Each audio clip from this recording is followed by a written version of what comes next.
Sir काय सांगणार, आज आढावा घेतलाय आपण, कशा पद्धतीने आढावा घेतलाय काय माहिती?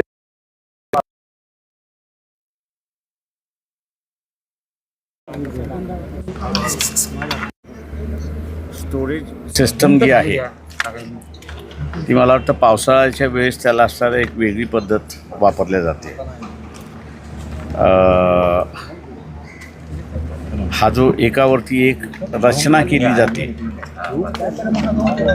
त्या रचनेच्या ह्याच्यामध्ये मग तुम्ही असणारं विनिसिटीमध्ये कोणी लोक ठेवत नाही त्या ह्याच्यामध्ये, पण इथे असणारं लोक होती आणि पावसाच्या धोक्यामध्ये तो सगळा कचरा खाली आला आणि ते अटकले, तशी असणारी परिस्थिती आहे. याचं मॅनेजमेंट व्यवस्थित करावं लागेल असं मला एकंदरीत त्याच्यामधलं दिसतंय. त्या ह्याच्यामध्ये कामगारांचं नुकसान झालं आहे, कामगार गेलेत, हे एक दुःखद बाब आहे त्या सगळ्या. तर याचं एक मॅनेजमेंट व्यवस्थित झालं पाहिजे एवढंसं मला वाटतं. एकंदरीत हा आवाज तुम्ही मुख्यमंत्र्यांपर्यंत पोहोचवणार आहात का? काय ते याच्यामध्ये दोन गोष्टी आहेत की एक जसं मुंबईमध्ये पूर्वी शहराच्या बाहेर असणारा कचरा घेऊन जाण्याची असणारी एक सिस्टम होती. आयांदाजानं आता असणारा शासनाला हा लोकसंख्या वाढलेल्या लक्षात घेता तुम्हाला कचरा डिस्ट्रॉय करत असताना म्हणजे खर्च येईल ह्याच्याबद्दल जोमत नाही, पण सेग्रिगेशन करून काही त्याच्यामध्ये म्हणजे आता सगळं जे आहे चाललेलं जे आहे ते वीज निर्माण करणं असं चाललेलं आहे. आयांदानं हे सगळं चुकीचं आहे असं मी त्या ठिकाणी मानतो आहे, कारण का शेवटी हा कचरा एका दृष्टीने फर्टिलायझरसुद्धा आहे त्या ह्याच्यामध्ये. मला माहिती आहे की 91-92मध्ये मुंबईचा असणारा कचरा हा म्हणजे सेग्रिगेशन ज्यावेळेस झाला त्यावेळेस तो असणारा गल्फ कंट्रीजमध्ये बऱ्याच मोठ्या प्रमाणात घेऊनही गेले होते.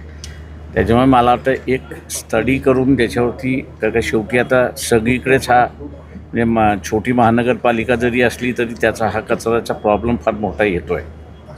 आणि आत्ता जे काही दिलं आहे गॅसिफिकेशन करण्याची असणारी पद्धत जी झालेली आहे त्या गॅसिफिकेशनच्या पद्धतीमध्ये जे गॅसेस रिलीज होतात आहे त्याचाही इश्यू एक मोठा आहे असं त्या ठिकाणी मानतो आहे. हा बंद केला जातो आहे त्याचंही गॅसिफिकेशन निघते, तोही महत्त्वाचा आहे. त्याच्यामुळे पूर्ण ज्याला आपण म्हणतो की सोल्युशन, ह्याला सोल्युशन जे आहे ते सोल्युशन तुम्हाला असं देणं ह्याच्यातलं महत्त्वाचं आहे. आणि याच्यामध्ये एक तुम्हाला म्हणजे मुख्यमंत्र्यांनी मागेही लिहिलं होतं, मागेही बोललो होतो मी त्याच्यामध्ये की तुम्हाला जोपर्यंत एक्सपर्ट कमिटी करता येत नाही आणि त्याचं तोपर्यंत मला वाटतं हे जुन्या पद्धतीनेच डिस्ट्रॉय करणं यालाच तुम्हाला महत्त्व द्यावं लागेल. सर सर्वात डोंगर इथं जो आहे तो महापालिकेने आणून टाकलेला आहे आणि तरी ते म्हणतात की नैसर्गिक आपत्ती ही आहे. आपल्याला वाटतं का ही नैसर्गिक आपत्ती आहे की मानव निर्मित ही आपत्ती आहे? ते मी जसं म्हणालो की स्टोरेज हा जो भाग आहे त्याच्यातला, तर काय माझी जर माहिती बरोबर असेल तर 1400 टन पिंपरी चिंचवड महानगरपालिकेचा कचरा आहे. आता तेवढं तुम्हाला असताना पहिल्यांदा स्टोरेज करण्यासाठी जागा आणि कामगार आणि याचं तुम्हाला असताना लांब ठेवावं लागते, हे मला त्याच्यातलं माहिती आहे. त्याच्यामुळे कामगार आणि ढिगारा हा दोन वेगवेगळ्या ठिकाणी असला पाहिजे. महानगरपालिकेने स्वतःच्या जागा विकत घेतल्या पाहिजेत ग्रामीण भाग लागून असणाऱ्या इलाक्यामध्ये, आणि तिथे लोकवस्ती नसणार हे तुम्ही बघितलं पाहिजे. का काय माझा अनुभव मी सांगतो की 91मध्ये मी असणारं सुकटनकर मुंबई कमिशनर होते आणि मी त्यांना म्हटलं तर माझ्याबरोबर गाडीत चला, मीच गाडी चालवली आणि देवनाचं जे डम्पिंग ग्राउंड होतं त्या देवनाच्या डम्पिंग ग्राउंडमध्ये आम्ही गेलो. 4 मिनिटानंतर गाडी अख्खी आमची माशांनी भरली होती वेगवेगळ्या ह्याच्यामध्ये. ते म्हटलं गाडी चालवणार कशी? म्हटलं ब्लाइंडली चालवणार. म्हटलं हा तुमचा ड्रायव्हर चालवतो आहे ब्लाइंडली गाडी आता. त्याच्यामुळे या सगळ्या कचऱ्यामध्ये फार अभ्यास करून तुम्हाला असतात ते डिस्ट्रॉय करावं लागतं. मी असं म्हणेन की त्यावेळेस मुंबई कॉर्पोरेशनने एक अभ्यास कमिटी केली आणि त्याचा आता डिस्ट्रक्शन जे आहे ते व्यवस्थित चाललं, मी एवढं म्हणेन त्याच्यामध्ये. तसं इथल्याच महानगरपालिकेने केलं पाहिजे. सर, जमिनीपासून 80 फुटांपेक्षा मोठा डोंगर हा सपोर्ट कचऱ्याचा उभा राहिला आहे. आणि त्याच्या शेजारीच महानगरपालिका बिल्डिंग बांधायला परवानगी देतेच कशी, त्यानंतर या विभागाचे म्हणजे पर्यावरण विभागाचे जे प्रमुख आहेत त्यांच्यावरती कोणत्याही पद्धतीची महानगरपालिका कारवाई करत नाही आणि आयुक्त म्हणतात की ही नैसर्गिक आपत्ती आहे. ते बिल्डिंग तिथे येत नाही एवढं मी तुम्हाला सांगतो.